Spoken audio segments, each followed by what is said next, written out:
অন্য কোনো বাইরের মেয়ে ডাকলেই তার কাছে চলে যেতে হবে? সানজিল চৌধুরীর ক্যারেক্টার নাকি স্ট্রং? হঠাৎ তোমার হয়েছে কি?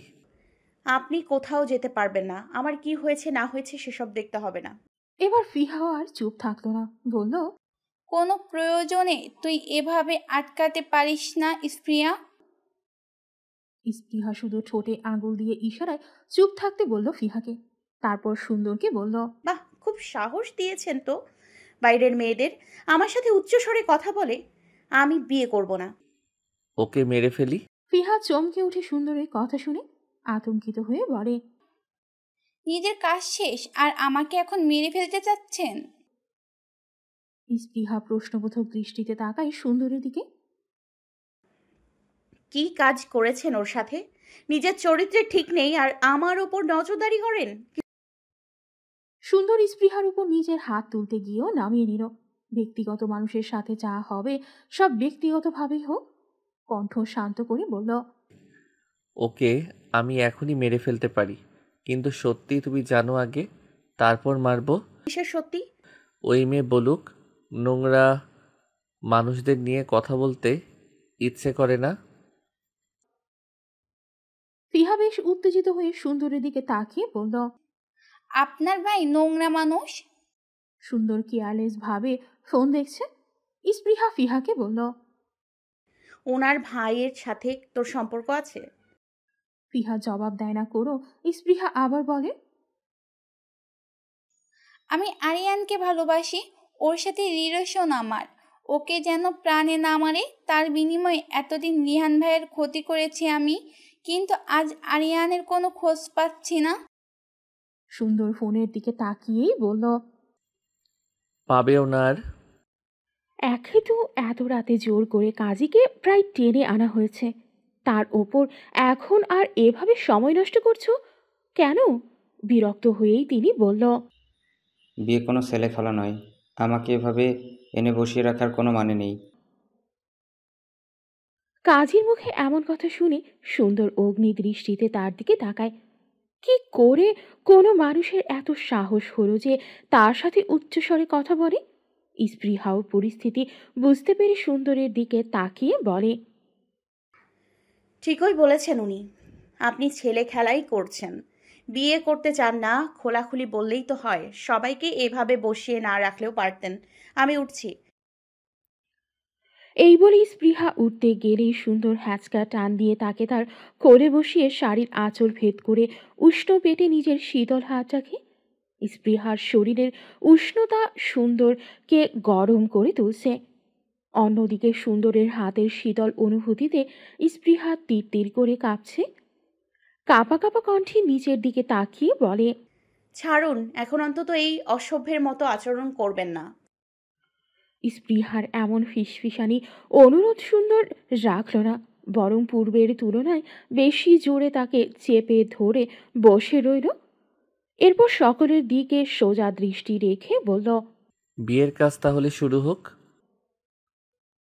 অবশেষে সকল অপেক্ষার অবসান ঘটিয়ে বিয়ের সর্বশেষ কাজের প্রস্তুতি চলছে। সুন্দর স্পৃহার কানের কাছে মুখ নিয়ে আস্তে আস্তে বলল, কবুল বলতে যেন 1 সেকেন্ডও দেরি না হয়। দরকার হলে এখনই বলতে শুরু করো মনে মনে। আমি 1 মুহূর্ত অপেক্ষা করব না, আর দেরি হলে তার ফল কি হতে পারে তা কল্পনা করে নাও। সুন্দরের এমন হুমকি শুনে স্পৃহা শুকনো ঢোক গিলল। অবশেষে সেই কাঙ্ক্ষিত মুহূর্তে সুন্দর 1 মুহূর্ত অপেক্ষা না করে কবুল বলে দিল। এবার পালা স্পৃহার। তবে তার ধ্যান জ্ঞান যেন কিছুই নেই। প্রায় মিনিট 5 ধরে সবাই বলে যাচ্ছে কবুল বলতে, কিন্তু সে কোনো কথাই বলছে না। হঠাৎ করেই তার মুখ দিয়ে আহসূচক শব্দ বেরিয়ে আসে। সুন্দরের মা এগিয়ে গিয়ে জিজ্ঞেস করে, কি হয়েছে? কোনো সমস্যা? সুন্দর শীতল চোখে তার মায়ের দিকে তাকিয়ে ইশারায় বোঝায় এখান থেকে চলে যেতে। সুন্দরের মা ও চুপচাপ সরে যায়। কাজী আরেকবার জিজ্ঞেস করে, আপনি কি সানজিল চৌধুরী সুন্দরকে নিজের স্বামী হিসেবে কবুল করেন? স্পৃহা এবার চটপট করে বলে, কবুল। তারপর সকলে একসাথে আলহামদুলিল্লাহ বলে ওঠে।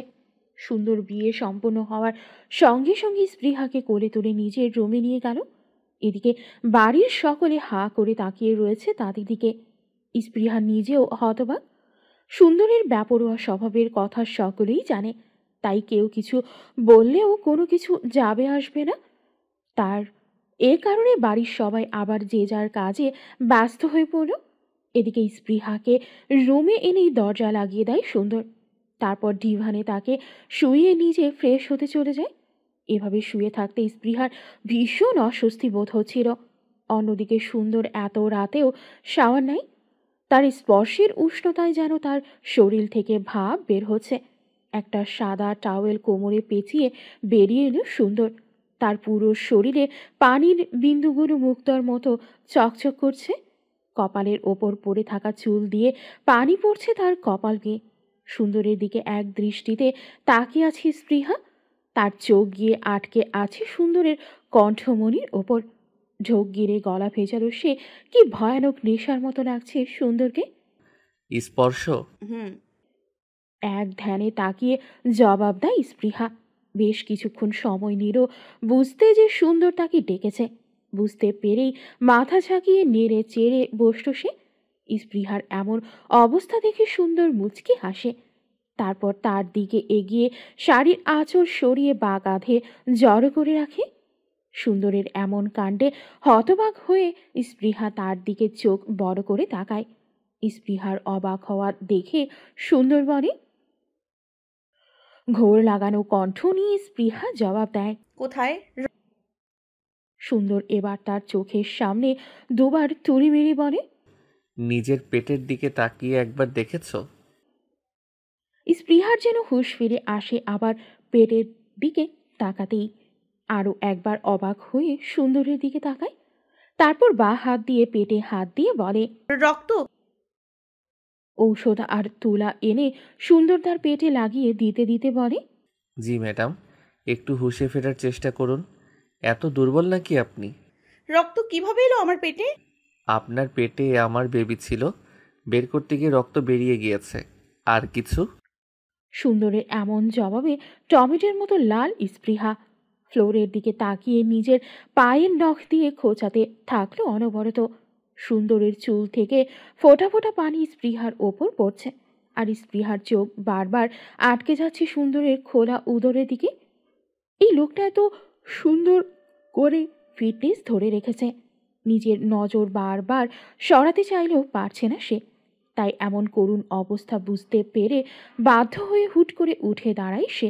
কাপা কণ্ঠে বলে, আমি ফ্রেশ হব, সরে দাঁড়ান। সুন্দর চুপচাপ সরে যায়।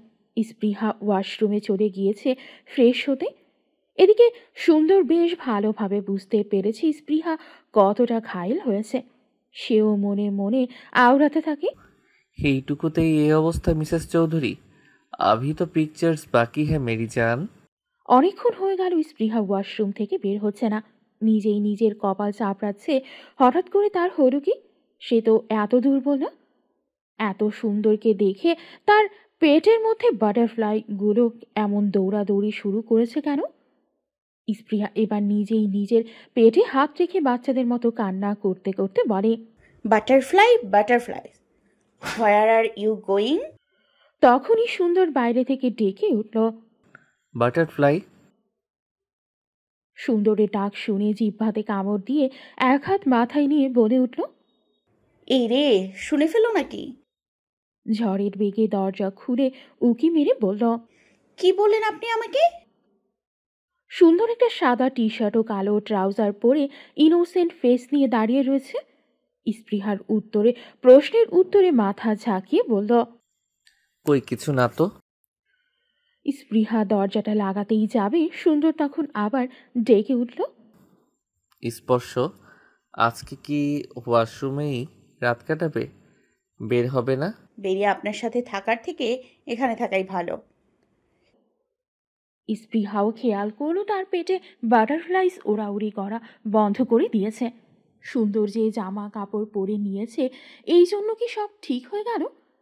সে যাই হোক, নিশ্চিন্ত মনে স্পৃহা এবার বেরিয়ে এলো। এক সেকেন্ডও জেগে থাকবে না সে এখন। ঘুমাতে হবে, তা না হলে উল্টাপাল্টা কিছু হবে। আরিয়ানের কোনো খোঁজ নেই। ফিহা পাগল প্রায়। অন্যদিকে লিহান জীবন্ত লাশ হয়ে রয়েছে। ফিহার এদিকে এ অবস্থা, অন্যদিকে কারো বাসরাত হচ্ছে। এসব ভেবে নিজেকে কয়েকবার শেষ করার প্রস্তুতিও নিয়েছে সে, কিন্তু বারবার ব্যর্থ হচ্ছে। স্প্রিয়ার জন্য আমার আজ এই অবস্থা। আমার জীবনে প্রথম ভালোবাসাকে স্প্রিয়া কেড়ে নিয়েছে। এত সহজে কি ছেড়ে দিব? এবার ওর থেকে ওর ভালোবাসা কেড়ে নেই। আমি এখন বারান্দায় যাব। তুমি রুমে এসে ঘুমিয়ে পড়ো, বেশিক্ষণ থাকলে ঠান্ডা লেগে যাবে।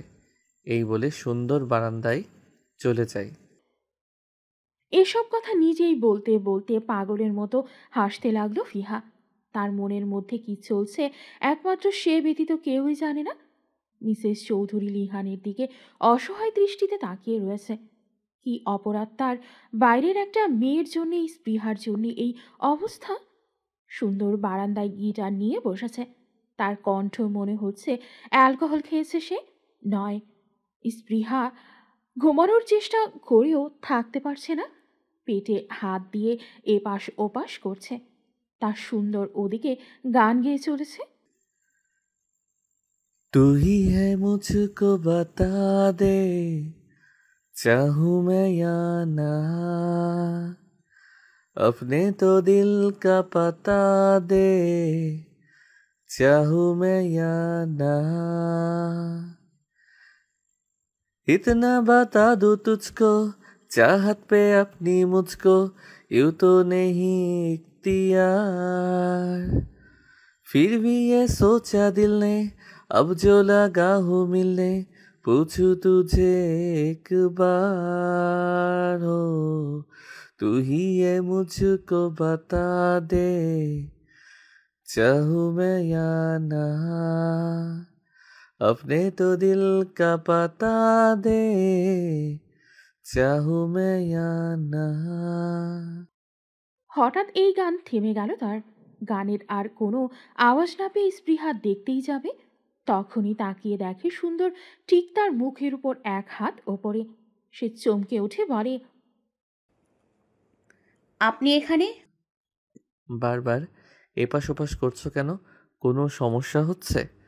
তোমার কি শরীর খারাপ লাগছে? এই বলেই সুন্দর স্পৃহার কপালে হাত দিতে যাবে, তখনই স্পৃহা সরে গিয়ে বলে উঠল, খবরদার ছোবেন না আমায়। সুন্দরের অগ্নি রূপ ধারণ করানোর জন্য এইটুকু কথাই যথেষ্ট ছিল। স্পৃহার গাল চেপে বলল, তখন কবুল বলতে দেরি করেছিলে বলে কি করেছিলাম মনে আছে? সকালে স্পৃহা নিজেকে আবিষ্কার করলো একেবারে সুন্দরের মধ্যে। সুন্দরের সাথে এভাবে মিশে রয়েছে বিধায় লজ্জা পেয়ে দ্রুত সরে যেতে গেলে সুন্দর তাকে আরো বেশি শক্ত করে চেপে ধরে। এতটাই জোরে চেপে ধরেছে যেন মনে হচ্ছে হাড়গুলো একে অপরের সাথে মিশে যাচ্ছে। স্পৃহা অনেক কষ্টে নিজের মাথা ঘুরিয়ে সুন্দরকে দেখার চেষ্টা করলো।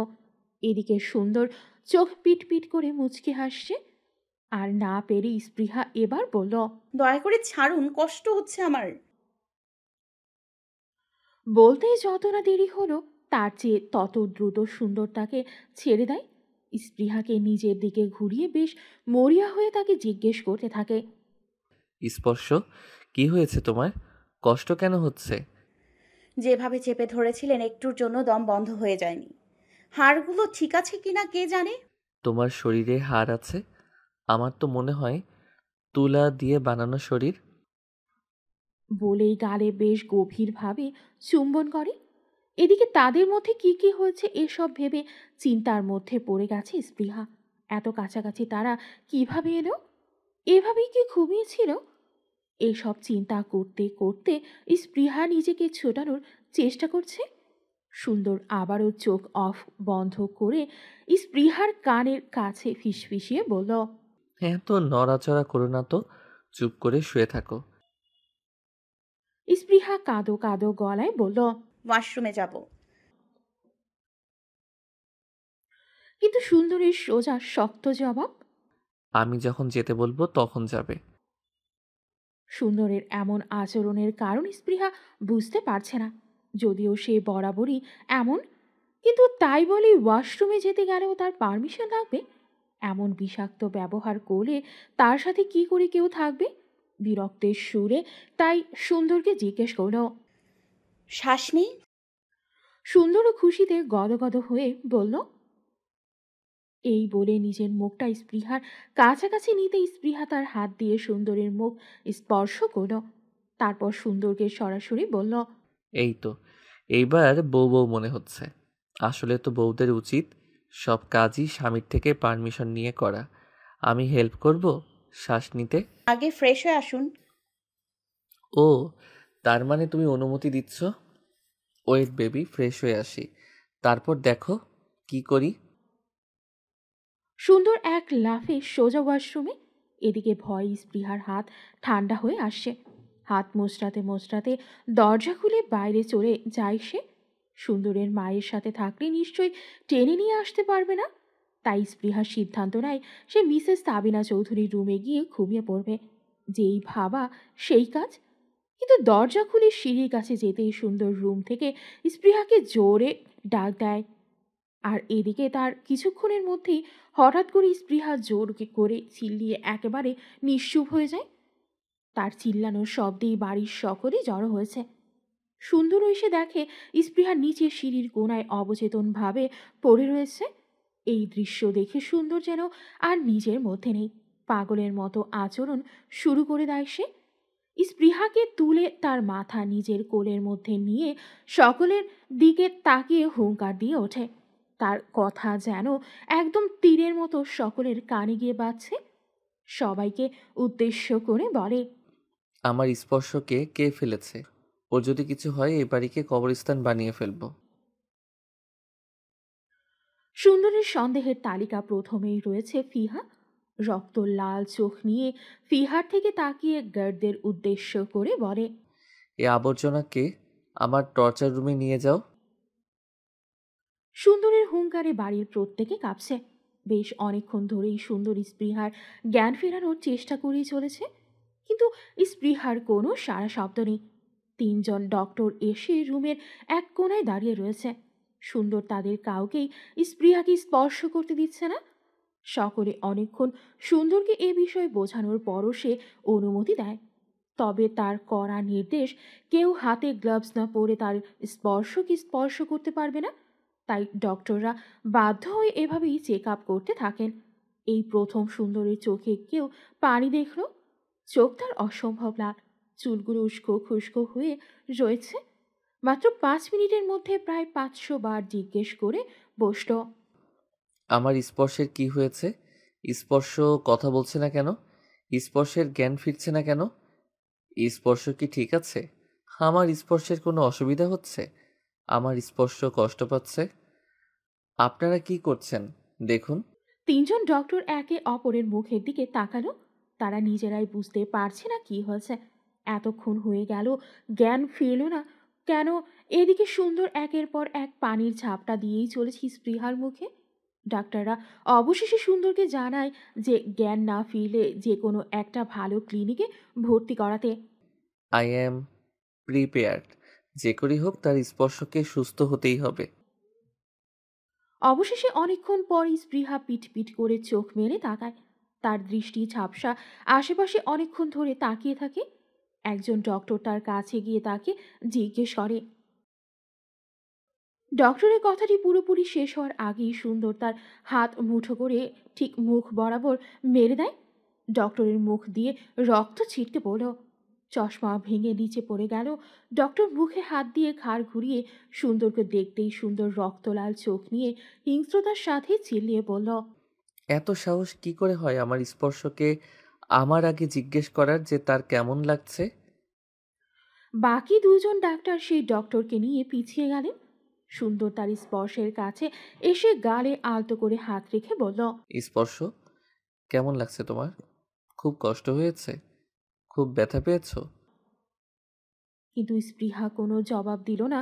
সুন্দর ব্যাকুল হয়ে আরো একবার জিজ্ঞেস করলো। স্পৃহার মুখে অসংখ্য চুম্বন এঁকে দিতে থাকে। সুন্দর তখনই স্পৃহা সুন্দরকে ধাক্কা দিয়ে সরিয়ে বলে, কে আপনি? এমন অসভ্যের মতো আচরণ করছেন কেন? এই বলে তার মাথায় হাত দিয়ে বলে, উফ, আমার কষ্ট হচ্ছে, মাথা ব্যথা করছে, দয়া করে আপনি সরে যান এখান থেকে। সুন্দরের চোখে এখনো পানি। তার চোখ ভীষণ জ্বালা করছে, কপাল দিয়ে ঘেমে পানি পড়ছে। নিজেকে সামলাতে ভীষণ কষ্ট হলো স্পৃহার কথাতে, যেন বড় সড়ো একটা ধাক্কা খেয়েছে। উঠে দাঁড়িয়ে ডক্টরের কাছে গিয়ে বলে, ও এসব কি বলছে? ওর কিছু মনে নেই? সুন্দরের কথা প্রশ্ন শুনে একজন ডক্টর জবাব দেয়,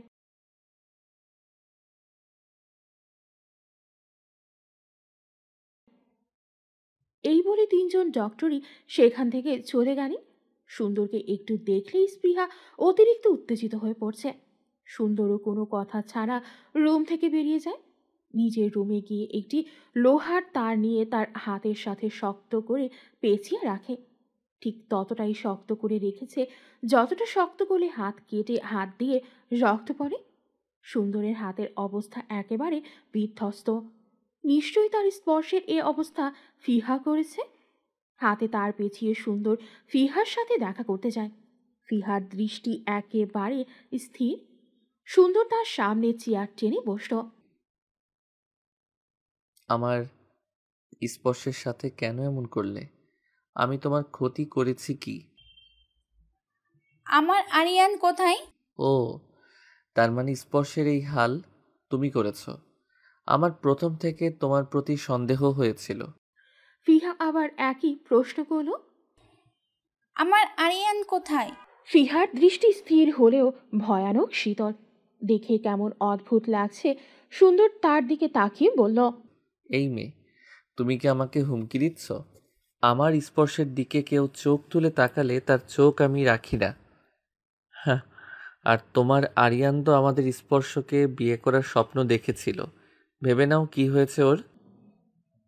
এই বলেই গার্ডের কাছে লোহার তার খুলে বাড়িয়ে দেয় এবং তাদের উদ্দেশ্যে বলে, এই আবর্জনার পুরো শরীরে তার দিয়ে পেঁচিয়ে দাও।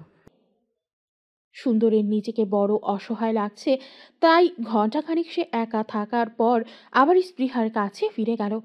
রুম থেকে সবাইকে শান্তভাবে বেরিয়ে যেতে বলে স্পৃহার কাছে গিয়ে সেকেন্ডের মধ্যে তার মাথার পেছনে হাত দিয়ে তার ঠোঁটের সাথে নিজের ঠোঁট মিশিয়ে দিল। মিনিট পাঁচেক পর ছেড়ে দিয়ে বলল, স্পর্শ, তুমি আমায় চিনতে পারছো না। আমাদের বিয়ে হয়েছে, তুমি মনে করার চেষ্টা করো। স্পৃহা আবার নিজের মাথায় হাত দিয়ে চেপে ধরল। আমার ভয়ানক যন্ত্রণা হচ্ছে, আপনি প্লিজ আমার থেকে দূরে সরে যান। আপনাকে দেখলে আমার কষ্ট হচ্ছে। সুন্দর এটা শুনেই তার থেকে কয়েক হাত দূরে সরে গেল। স্পৃহা পায়ের কাছে ফ্লোরে বসে আবার বলল, দয়া করে এমন করো না, একটু মনে করার চেষ্টা করো, আমি সব মনে করিয়ে দিব তোমায়। স্পৃহা আবার মাথা চেপে ধরে বলল, আমার খুব যন্ত্রণা হচ্ছে, আপনার কণ্ঠ আমি শুনতে পারছি না। আপনি আমার চোখের সামনে থাকলে আমি মরে যাব। সুন্দর এবার স্পৃহার গাল চেপে ধরে। সমস্যা কি তোর? তুই জানিস না তোর থেকে দূরে আমি থাকতে পারবো না? একেবারে জানে মেরে ফেলবো। স্পৃহা সুন্দরের দিকে তাকিয়ে অসহায়ের মতো কান্না করতে করতে বলে, আপনাকে আমি চিনি না, আপনাকে দেখে আমার অস্বস্তি বোধ হচ্ছে, প্লিজ আমার কাছে আসবেন না। সুন্দর আবার বলে, কিন্তু আমাদের বিয়ে হয়ে গিয়েছে স্পর্শ, এমন পাগলামি করো না। এই কথা শুনে স্পৃহা নিজের হাত পা ছোটাছুটি করে, পাগলের মতো আচরণ করে যেন সে এখন এখান থেকে পালিয়ে যাবে। তাকে জোর করে আটকে রাখা হয়েছে। সুন্দর তাকে বুঝে শান্ত করে বলে, আচ্ছা কি হয়েছে বলো তো, কি চাই তোমার? আপনার থেকে মুক্তি চাই, আমাকে ছেড়ে দিন। ঠিক আছে, ডিভোর্স দিয়ে দিব, কিন্তু যে সময়টুকু লাগে ডিভোর্সের জন্য সেই সময়টুকু আমাকে দাও। এই বলেই সুন্দর রুম থেকে বেরিয়ে যায়।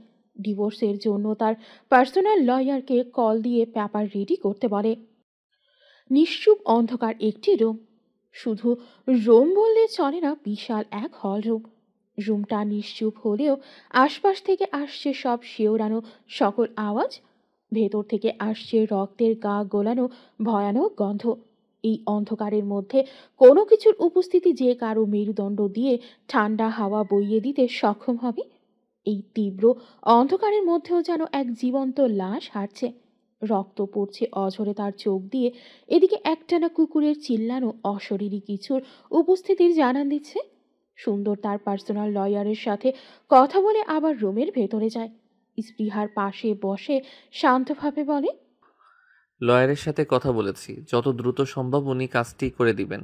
তুমি এখন একটু বিশ্রাম করো, আমি তোমার জন্য খাবার বানিয়ে আনছি। মলিন এক হাসি দিয়ে সুন্দর সেখান থেকে চলে যায়। রান্নাঘরে এসে অনেকক্ষণ চিন্তা করে স্যুপ বানানোর সিদ্ধান্ত নেয়। Boneless chicken, vegetables with stock, পানি, কর্নফ্লাওয়ার, আদা, রসুন সহ প্রয়োজনীয় সব উপকরণ দিয়ে রান্না করে নেয়। তারপর স্পৃহার কাছে নিয়ে গিয়ে পাশের টেবিলে রেখে নরম স্বরে বলল, খেয়ে নাও, আমি ফ্রেশ হয়ে আসছি। খাবো না আমি, চিংড়িতে অ্যালার্জি। আমি জানি স্পৃহা, চিংড়ি নেই এতে। খেয়ে নাও। আর ভালো কথা এই যে তোমার এটা অন্তত মনে আছে। সুন্দরের কথা শেষ হওয়ার আগেই স্পৃহা স্যুপের বাটি হাতে নিতেই আহসূচক আওয়াজ করে। সুন্দর দ্রুত গিয়ে হাত থেকে বাটিটা নিয়েই বলে, এভাবে রাত ভরাট করে কেউ গরম বাটি ধরে, এটাও ভুলে গিয়েছো? এই বলে সুন্দর নিজেই স্পৃহাকে খাওয়ানোর জন্য হাত বাড়িয়ে দেয়। হা করেন। স্পৃহাও চুপচাপ খেয়ে নেয়। যেই না সুন্দর উঠে ফ্রেশ হতে যাবে, স্পৃহা পেছন থেকেই বলে ওঠে, আপনি রান্না করতে পারেন? কিন্তু সুন্দর তাকে কোনো জবাব দেয় না। টাওয়েল আর ট্রাউজার নিয়ে ওয়াশরুমে ঢুকে পড়ে। সে ওয়াশরুমে যাওয়ার কিছুক্ষণ পরে জোরে কাঁচ ভাঙার শব্দ হয়।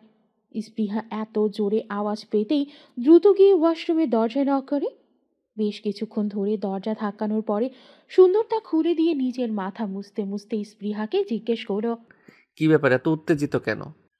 স্পৃহাও তাকে আতঙ্কিত কণ্ঠে জিজ্ঞেস করে, আপনি বের না হয়ে আড়ালে গেলেন কেন? আর কিসের শব্দ হলো? চাইলে ভিতরে এসে দেখতে পারো। সুন্দরের কথা শেষ হতে না হতেই স্পৃহা উলঙ্গ পায়ে ওয়াশরুমে ঢুকতেই ফ্লোরে পড়ে থাকা কাচের 20 থেকে 25টা টুকরো তার পায়ে বিঁধে যায়।